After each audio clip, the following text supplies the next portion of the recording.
Bien chers amis de Café Évangile, gardez-vous de mépriser un seul de ces petits, car je vous le dis, leurs anges dans les cieux voient sans cesse la face de mon Père qui est aux cieux. Quel est votre avis? Si un homme possède 100 brebis et que l'une d'entre elles s'égare, ne va-t-il pas laisser les 99 autres dans la montagne pour partir à la recherche de la brebis égarée? Bien-aimés dans le Seigneur, la logique du royaume de Dieu que le Christ nous apporte en sa personne. Rappelez les premières paroles qu'il a prononcées lors de son ministère public. Convertissez-vous et croyez en la bonne nouvelle. Le royaume de Dieu est proche de vous. La logique de ce royaume-là que le Christ nous apporte est marquée par la petitesse, l'humilité, la simplicité. Quand nous prenons notre monde aujourd'hui, beaucoup sont ceux et celles qui pensent que pour gagner, il faut détruire. Pour avancer, il faut éradiquer d'autres personnes de ton chemin. Et par conséquent, la réussite du point de vue mondain, c'est une réussite marquée par l'égoïsme personnel, moi seul.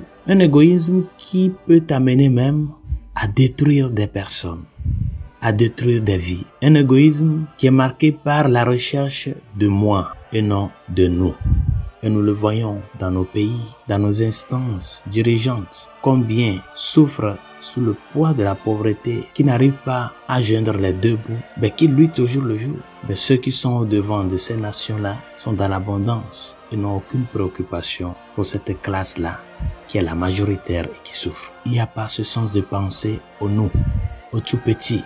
Ces tout petits-là qui sont ces personnes-là que Dieu met sur ton chemin. Non pas pour que tu t'en serves d'eux, mais plutôt que tu les serves. C'est pour cela, quand nous écoutons ces paroles du Seigneur dans l'évangile de ce jour, qui viennent nous rappeler la question de que Dieu est venu pour les hommes et non pour un seul homme, pour une petite élite, ces paroles doivent nous interpeller. À savoir qu'aux yeux de Dieu, nous sommes les mêmes. Et si ça n'est ainsi, dans ta vie quotidienne, fais un effort pour travailler afin que ce sens-là de la petitesse, de la préoccupation pour les plus humbles, les plus petits, les plus vulnérables de la société, que ce sens-là puisse t'amener à te mettre au service vraiment de ces personnes-là. Elles sont beaucoup aujourd'hui, ces tout petits-là qui n'arrivent pas à trouver le pain quotidien. Ces tout petits-là qui sont par exemple ces enfants abandonnés. Ces petits-là qui sont dans le ventre de leur mère. Ces mères-là qui pensent décider autrement sur la vie de ces bébés-là à travers l'avortement. Ce sont les petits, ces personnes âgées qui sont à la merci des lois de nos sociétés, de la loi de l'euthanasie qui cherchent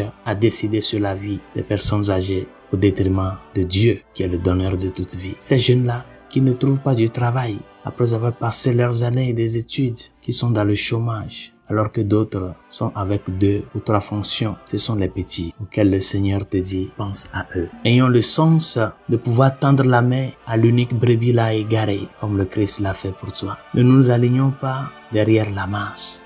Allons à la recherche au requin de ces petites âmes-là qui pleurent dans la souffrance, qui croupissent dans la souffrance, dans la douleur. C'est vers là que le Seigneur t'envoie. Et c'est là où, avec ton amour, avec ton sang de générosité, tu peux faire éclairer ces vies-là avec la lumière du royaume de Dieu que tu as reçu et que tu es appelé à transmettre. Si tu es fils du royaume, si tu es chrétien et chrétienne, que ta logique ne soit pas de t'aligner derrière les puissances de ce monde, mais d'aller à la recherche des plus petits, ceux et celles qui sont dans ta famille. Commencez là, apporter la lumière du Christ à travers ta générosité, ton sens de service, ton conseil et ta manière de travailler pour que la justice y règne dans les cœurs et dans les vies. Que la grâce du Christ nous devance et nous soutienne dans ce cheminement. Bonne journée, Dieu vous bénisse.